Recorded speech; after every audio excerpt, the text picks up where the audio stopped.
Yorana, Kuraura et Nakoto et bienvenue dans Manava, votre émission Info Service. Aujourd'hui, on est avec Evelyne Heyer, professeure d'anthropologie génétique au Muséum national d'histoire naturelle. Elle est en mission en Polynésie pour explorer l'ADN des anciens habitants du Fénois. Comment utiliser la génétique et l'ADN pour mieux comprendre l'histoire? Justement, on en parle avec elle et avec mes deux autres invités. Nous avons Anatawari Tamari, archéologue et chef de la cellule du patrimoine de la DCP, et Guillaume Moll, directeur du CIRAP, Yorana. Et du coup, Evelyne Heyer, professeure d'anthropologie génétique au musée de l'Homme, Yorana. Justement, Evelyne, je vais rester avec toi pour ma première question. C'est quoi l'anthropologie génétique, l'ADN? Est-ce que tu peux nous expliquer, s'il te plaît? L'anthropologie génétique, c'est l'étude de l'homme, l'anthropologie, donc son évolution, sa diversité biologique et culturelle, avec comme outil la génétique. C'est-à-dire on utilise l'ADN pour retracer les grandes histoires et les épopées humaines, et aussi pour retracer en partie comment vivaient les humains, les populations dans le passé. Et donc là, on parle d'une mission en Polynésie. Ça dure depuis combien de temps, cette mission? La mission au total fait 1 mois. Et donc l'objet de la mission, c'est d'aller présenter nos projets aux différentes populations locales pour avoir leur accord, si elles veulent bien qu'on monte ce projet, et aussi pour recueillir leurs questions. Quelles sont les questions de leur histoire qu'elles aimeraient que l'on regarde avec l'ADN, cette extraordinaire machine à remonter le temps? Justement, on en parlera un peu plus en détail dans quelques instants. Mais avant, Anatawari, comment est-ce que ça a commencé, les débuts de la collaboration avec Evelyne? Comme beaucoup de projets scientifiques, par un simple mail. Et ensuite, les contacts se sont établis, les discussions ont découlé. Et aujourd'hui, donc, Evelyne est sur le territoire. Et donc, la DCP a pu même accompagner Evelyne sur Makatea. Donc, voilà, les projets naissent un peu comme ça. Mais en tout cas, ils se construisent ensuite avec un partenariat fort avec le pays. Et Guillaume, en quoi est-ce que cette collaboration est importante pour le CIRAP aujourd'hui? L'archéologie, évidemment, cherche des compléments. L'archéologie s'intéresse aux vestiges matériels qui ont été laissés par les anciens Polynésiens, mais ça nous donne qu'une toute petite partie de l'histoire ancienne qu'on essaie de reconstituer. Donc l'intérêt aussi aujourd'hui, c'est de développer des travaux pluridisciplinaires avec d'autres spécialistes, que ce soit des linguistes qui vont travailler sur l'évolution de la langue, que ce soit des anthropologues qui vont recueillir des traditions orales sur l'histoire ancienne. Et la génétique, comme Evelyne le disait à l'instant, c'est un nouvel outil formidable qui révolutionnait un petit peu notre perspective. Et c'est un outil supplémentaire à notre boîte pour essayer de reconstituer tout ça tout ensemble. Je vous avoue que j'ai l'impression d'être dans une série de science-fiction. On parle de génétique, d'ADN. Evelyne, comment ça fonctionne concrètement, sans trop rentrer dans les détails bien sûr? On prend quelque chose, un ossement humain par exemple, on le met dans une machine et après c'est parti. Ah, ce serait génial. Non, en fait, on prend soit un peu de poudre d'os, l'équivalent d'un trombone en poids, soit on prend une dent. Et dedans, on va pouvoir avoir l'ADN de l'individu. Et donc, l'ADN, vous avez reçu la moitié de votre ADN de votre père, la moitié de votre mère, un quart de chacun de vos grands-parents, etc. Et donc, dans votre ADN, il y a finalement l'ADN de tous vos ancêtres. Et c'est en comparant les ADN de différents individus qu'on arrive à voir, ils avaient des ancêtres communs et de quand datent ces ancêtres communs. Et donc, de retracer si dans le passé, il y en a qui ont bougé d'un endroit à un autre. Et c'est finalement le fondement de l'ADN. C'est pour ça que l'ADN permet de remonter dans le temps, parce que votre ADN, c'est tous ces bouts d'ADN reçus par tous vos ancêtres. Et ce qui est important, c'est que tu nous as parlé, là on vient de parler d'ossement, de poudre d'os, mais on parle de génétique vis-à-vis de ça. Guillaume, tu peux nous en parler de génétique, d'éthique, pardon. Tu peux nous parler de cette éthique? Bien sûr, à chaque fois qu'on va toucher ou manipuler des restes humains, c'est quelque chose d'extrêmement sensible pour les populations, et ça se comprend évidemment du fait de l'histoire coloniale récente, etc. Et puis ça touche directement à leurs ancêtres. Donc les gens qui sont fouillés pendant les travaux archéologiques ou qui sont étudiés dans le cadre de ces études, finalement, ce sont les ancêtres, les tupuna directs des populations actuelles, ici sur le Fénois. Donc effectivement, il y a cette proximité généalogique, ancestrale qui est importante et qui crée beaucoup de sensibilité autour de tout ça. Donc c'est très important, évidemment, pour nous, et ce depuis maintenant 20-30 ans, de faire très attention à la manière dont on travaille. On ne travaille plus du tout comme au 19e ou au début du 20e siècle, avec des chercheurs qui viennent, qui emportent les ossements un peu comme ils veulent, sans demander l'accord de qui que ce soit. Ça, c'est des pratiques qui remontent malheureusement à une époque un peu coloniale de la science, et on en a bien conscience. Donc aujourd'hui, évidemment, les choses ont bien changé, les choses sont encadrées, et donc on met en place des protocoles éthiques avec les gens. C'est-à-dire qu'on ne fait rien sans l'accord des communautés locales, des propriétaires terriens, des descendants de ces populations. Donc on prend toujours le temps, évidemment, bien en amont du projet, d'expliquer ce dont il s'agit, qu'est-ce que ces outils peuvent nous apporter, quel type de questions, qu'est-ce que ça va impliquer, évidemment, en termes de manipulation, pour que ces populations, ces communautés aient toutes les informations en tête pour donner leur avis et participer aussi à ce projet activement en tant qu'acteur, au même titre que les chercheurs. Je vois que Evelyne, tu veux réagir à ce que vient de dire Guillaume. Alors, je suis tout à fait d'accord avec Guillaume et je vais rajouter que dans l'éthique aussi, il y a le fait de revenir avec les résultats auprès des populations locales. C'est-à-dire qu'il y a un engagement moral et éthique, une fois qu'on a des résultats, de revenir voir et d'expliquer les résultats et de faire un suivi du projet au fur et à mesure. Je pense que ça fait partie de l'éthique. Et je suppose que c'est d'autant plus important, Anatawari, pour la DCP et les autres structures locales. Ah, tout à fait. C'est peut-être le point le plus important en amont de la construction d'un projet, tel que celui de Evelyne ou encore ceux d'autres chercheurs. Et j'irai un peu plus loin. Au-delà de la restitution des données, le pays va travailler également avec les différentes institutions pour commencer à discuter de potentielles restitutions. Parce qu'ensuite, derrière l'obtention des résultats d'analyse, il y a la question également de la restitution de ces vitupna. Qui tient à cœur justement à la population. Qui tient à cœur à la population, mais également de manière générale au pays. Et c'est dans cette optique-là que la DCP se positionne, avec actuellement tout un travail législatif qui est en cours à l'échelle nationale.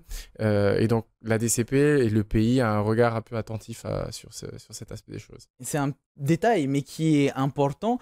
Techniquement, juridiquement parlant, Evelyne pourrait ne pas, mais cette éthique est importante, que ce soit pour vous ou même pour Evelyne. On aura justement sa réaction après. Anatawari. Ah bah oui, je pense que Evelyne le dira très bien, mais le cadre éthique, je pense que c'est celui qui doit véritablement venir construire les bases, les fondements d'un programme en génétique. Et ça, je pense que voilà, elle partage mon avis là-dessus. Et c'est de la raison pour laquelle elle m'a contacté avant même de pouvoir venir sur le territoire. Evelyne, ce geste qui est important, que ce soit de demander l'accord des populations locales, on en parlera, mais il y a des signatures qui sont attendues, je suppose, des conventions. D'autant plus important pour toi d'aller à la rencontre aussi de ces populations. Alors oui, il y a cet aspect éthique, cet aspect formel avec un cadre que je trouve bien mis en place par la DCP. Mais ce qui m'intéresse au-delà de ça, c'est quand je peux aller rencontrer les populations locales, c'est aussi de leur demander c'est quoi les questions qui les interpellent par rapport à leur histoire. Par exemple Par exemple, on a eu des questions, par exemple aux Marquises, sur le lien qu'il pourrait y avoir entre les Marquises et les Rapa Nui. D'accord. On a eu aux Marquises le lien qu'il pourrait y avoir entre les Marquises et l'Amérique. Okay. Est-ce qu'il y a eu des échanges avec l'Amérique? À quel moment? Combien d'individus? On a eu des questions aussi, par exemple à Makatea, sur est-ce qu'on peut avoir une idée de combien de gens sont arrivés pour peupler la Polynésie? Et toutes ces questions-là, vous allez pouvoir y répondre? On va essayer. Après, le fait de pouvoir répondre à ces différentes questions est très dépendant de la qualité des données qu'on va avoir. Donc, on le saura en construisant le projet. Mais en tous les cas, on va tendre vers ces questions-là. Et ce qui serait génial, c'est qu'on ait les réponses. Hein. Guillaume, c'est d'autant plus important d'avoir accès à ce genre de procédé, puisque on le sait, en Polynésie, le savoir se transmet oralement. Donc, il n'y a pas tant de preuves que ça, que ce soit des migrations, que ce soit des échanges entre les populations. Alors, on a beaucoup d'informations quand même. Donc, l'archéologie est très développée sur le territoire depuis très longtemps. Il y a énormément de vestiges matériels. Il y a des programmes de fouilles et de recherche qui, justement, s'intéressent à ces questions sur le peuplement, les migrations des Polynésiens. Ça, c'est une des plus anciennes questions. Les premiers Européens qui sont arrivés au XVIIIe siècle se sont déjà posé cette question-là. D'où viennent les Polynésiens? Quand sont-ils arrivés? Et aujourd'hui, on se pose toujours ces questions-là. On a simplement des outils supplémentaires scientifiques qui nous permettent d'y répondre tous ensemble. Donc, on a effectivement, par exemple, un consensus aujourd'hui qui émerge pour dire que les Polynésiens sont arrivés dans nos archipels aux alentours du XIe siècle. On commence à comprendre un peu les échanges entre les archipels en reconstituant, par exemple, les échanges des outils en pierre, etc. Mais c'est vrai que la question du contact entre les Polynésiens et l'Amérique du Sud, c'est une question brûlante depuis très très très longtemps. L'argument aujourd'hui qu'on connaît, c'est la présence de la patate douce, qui est une plante originaire d'Amérique du Sud qui a été a priori introduite par les Polynésiens et cultivée par les Polynésiens bien avant que les Européens arrivent. Ça, c'est un argument archéologique qu'on connaît. Maintenant, la génétique va peut-être pouvoir apporter des éléments supplémentaires en regardant le génome de ces populations polynésiennes et détecter des traces de ces populations peut-être sud-américaines, ce qui pourra ainsi apporter un complément à nos travaux. Evelyne ? Oui, je reviens là-dessus, sur les méthodes de pourquoi l'ADN permet de remonter dans le temps. Si vous avez un ancêtre amérindien, dans votre génome, il va y avoir des petits bouts qui sont clairement d'ADN qui viennent d'Amérique. Donc on peut montrer qu'il y a eu des origines amérindiennes ou pas, et surtout avec la génétique, on peut dater de quand datent ces mélanges. À Rapa Nui, en utilisant ce type de méthode, on a daté des mélanges avec les Amérindiens en 1300, donc assez précisément. Donc finalement, ce genre de procédé, l'analyse ADN, la génétique, Anatawari, ça peut contribuer à la préservation, même à la reconstruction, j'ai envie de dire, du patrimoine culturel immatériel polynésien. Donc je parle surtout de l'histoire avec un grand H. C'est un outil qui permet d'écrire l'histoire en fait. L'ADN aujourd'hui, c'est un outil formidable. Comme le disait Evelyne, une véritable machine à remonter le temps. Après maintenant, c'est comment est-ce qu'on l'utilise, de quelle manière et jusqu'où, en fait, quelles limites on s'impose. Moi, je voudrais juste rebondir sur le fait qu'au-delà des questions de migration, il y a aussi d'autres questions tout aussi pertinentes et qui intéressent les gens. C'est celle, par exemple, du profil de santé des populations polynésiennes, à savoir de quelle maladie, de quelle pathologie ils pouvaient souffrir. Parce qu'en fait, ça permet également de discuter finalement d'un point qui est important, qui est celui où aujourd'hui, on a tendance à penser que nos tupuna, on les place un peu sur un podium, un peu une espèce de podium tout simplement, où en fait on a l'impression que c'est le contact avec les Européens qui a, d'une certaine manière, est venu... Comment dire ? Il est devenu un fléau pour la Polynésie. Oui, bien sûr, il y a eu l'introduction de maladies, mais voilà, il y a eu quand même précédemment des maladies, et nos tupuna n'étaient pas toutes en excellent état de santé. Il y avait des choses, et je pense que l'ADN est un outil aussi important qui permet un peu d'avoir une visibilité sur cet aspect de la vie de nos ancêtres. Et Evelyne, une réaction, je t'entendais justement. Je suis tout à fait d'accord, parce qu'en fait, quand on prélève un peu d'ADN, donc moins qu'un trombone en poids, on a dans un ivi-tupuna, on a l'ADN de l'individu, mais on peut avoir l'ADN des pathogènes, des maladies, des virus qu'il portait. Ça ne marche pas tout le temps. Hein. Il faut avoir aussi... des fois ça marche, mais des fois, quand ça marche, c'est super intéressant. Parce que c'est comme ça que ça a permis, dans d'autres endroits du monde, de retracer, par exemple, les grandes histoires de la peste.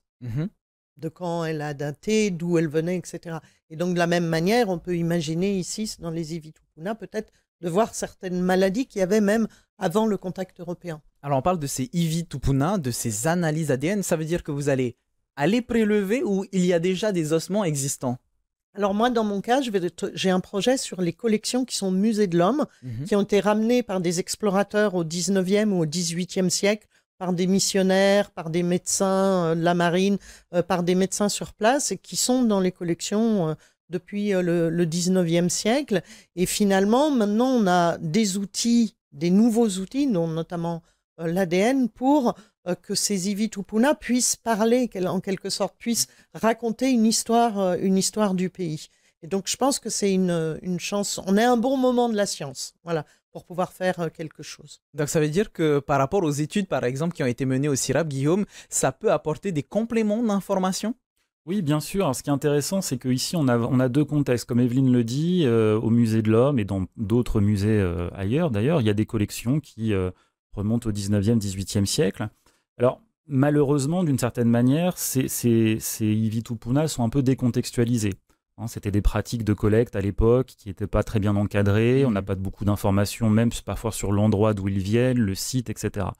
À la différence des programmes de recherche archéologique qu'on mène au CIRAP, où nous, on va conduire des fouilles et des programmes sur les îles, et donc on peut contextualiser les restes humains qu'on a l'occasion parfois de découvrir.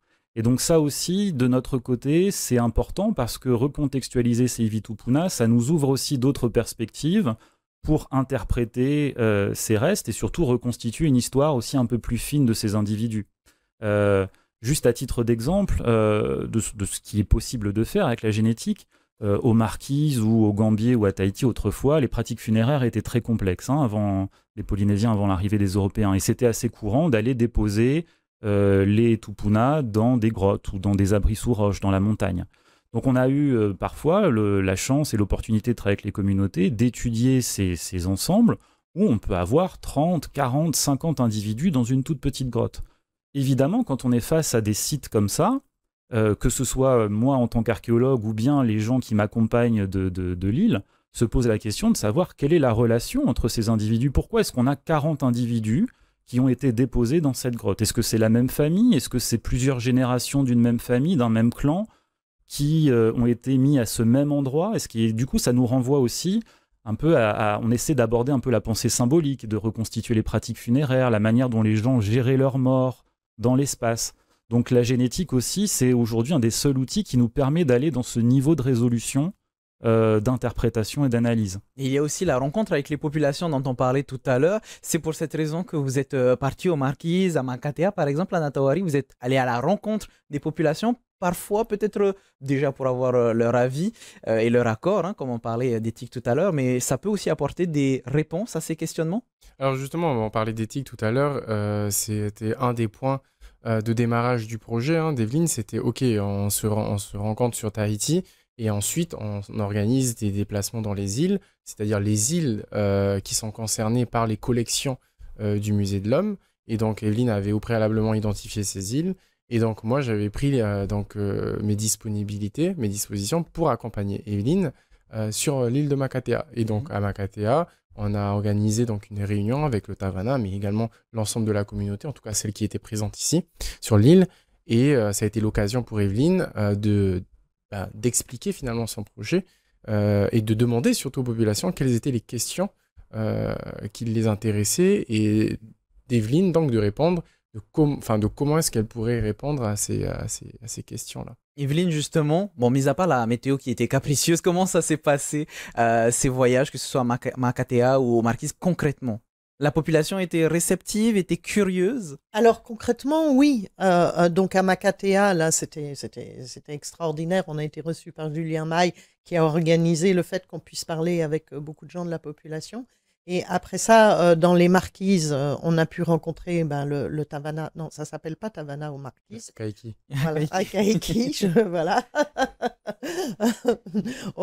Et ça s'est très bien passé. Et après, on a rencontré des gens qui connaissent bien l'histoire, comme Déborah Kimitete ou d'autres gens qui nous ont raconté aussi ce qui intéressait.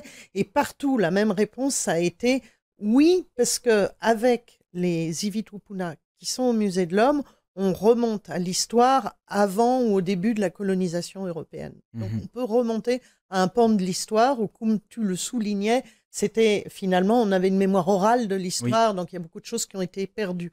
Et donc le fait de pouvoir remonter dans ces périodes-là et de comprendre mieux, ne serait-ce que les échanges entre les archipels, entre les îles, etc., les gens, ça les intéresse énormément. Et tous ces travaux, ça demande une participation de plusieurs acteurs. Donc, il y a déjà le Musée de l'Homme, il y a le CIRAP, la DCP, etc. Mais est-ce qu'il y a d'autres acteurs qui rentrent en collaboration? Alors, en collaboration, par exemple, moi, le projet, je le fais avec une chercheuse qui est professeure à l'université de Lausanne, qui va faire les analyses génétiques. Après ça, il y a quelqu'un d'autre qui est spécialiste pour la datation, parce que c'est important de savoir de quand datent ces Ivitupuna. Donc, en fait, il y a toujours plusieurs, pour le niveau scientifique, il y a toujours plein de gens. Et maintenant, au niveau des communautés locales aussi, on a contacté énormément de gens et on s'est engagé tous à retourner les voir et à leur faire suivre le projet au fur et à mesure. Donc en fait, il y a toujours énormément de gens dans un projet. Et justement, ça prendra combien de temps?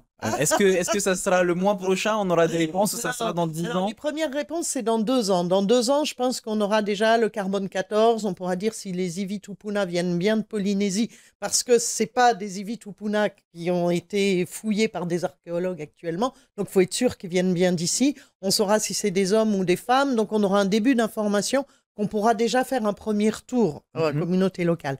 Maintenant, les questions plus compliquées, combien de gens sont arrivés, combien il y a eu de peuplement, les échanges entre les archipels, l'état de santé, les migrations, l'état de santé des populations, etc. Ça, il faut rajouter 2 années de plus. En gros, on considère qu'un projet comme ça, c'est 4 ans, voire 5 ans. Guillaume, une réaction? Oui, c'était aussi pour aller dans le même sens qu'Evelyne, mais pour expliquer aussi qu'effectivement, c'est des grosses équipes. Ce n'est pas des choses qui se font déjà rapidement. Il faut prendre le temps de faire les choses et il y a beaucoup de personnes impliquées, localement, internationalement. Donc en ce qui nous concerne, nous au CIRAP, on a par exemple un autre projet génétique semblable qui démarre, mais cette fois-ci, effectivement, sur des Iwit-Tupuna qui ont été découverts pendant des fouilles archéologiques en Polynésie depuis les années 1970 jusqu'à aujourd'hui. Et là, en l'occurrence, on travaille avec une équipe en Allemagne, un laboratoire à l'université de Tübingen, Cosimo Post, Michel Fellman. On a une anthropologue biologique du CNRS, Frédéric Valentin, qui travaille avec la DCP depuis de très nombreuses années.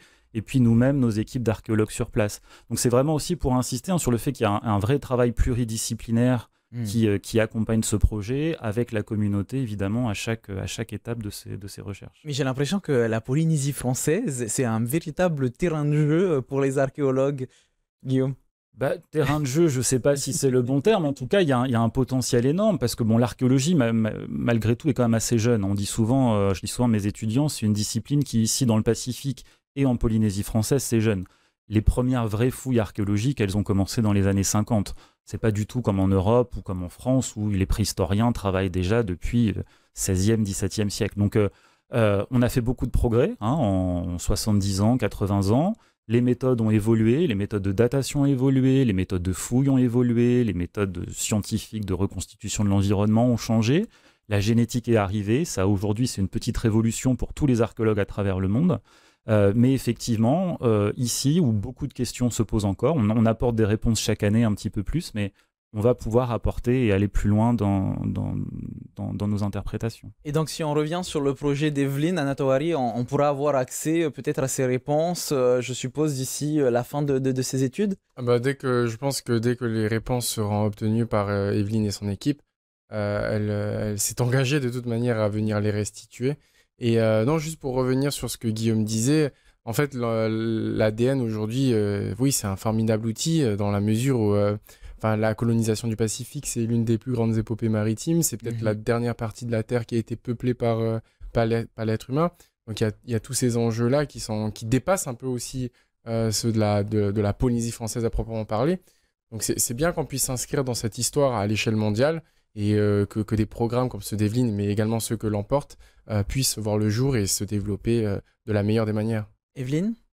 Je voulais dire, la Polynésie, c'est fascinant parce que c'est ce que tu dis, c'est la dernière grande exploration, quoi. Et qu'en une centaine d'années, on peuple un territoire si étendu, c'est extraordinaire. Donc, moi, je trouve que c'est quelque chose, c'est complètement fascinant. Et amener sa petite pierre à l'édifice de la connaissance de cette partie de l'histoire polynésienne extraordinaire, moi, j'en suis très fière. Et ça va être quoi la suite finalement de cette étude, de ce projet, signature, convention? Ah, voilà, toute une partie administrative a bien avancé. Et après, il va falloir attendre du coup les 4 ans, comme tu disais, pour avoir les réponses rendues publiques. Oui, moi je pense qu'au bout de 2 ans, déjà, on peut amener des éléments. D'accord, on se tiendra au courant d'ici là, on a du temps devant nous. Et justement, on vous met la page Facebook du CIRAP qui s'affiche justement à l'instant. Et on aura bien sûr aussi des informations sur les sites de la DCP, service-public.pf/DCP. Et vous avez aussi donc le musée de l'homme.fr. Merci beaucoup Evelyne de t'être déplacée depuis la France pour venir sur ce plateau et pour venir sur la Polynésie pour cette mission. Et merci monsieur d'avoir participé à l'émission. Nous les amis, c'est déjà fini notre émission justement. On se retrouve très bientôt. En attendant, bonne soirée sur TNTV à 18h. Votre VATT, Maururu Itotato Faririra, Trahoma Parhen.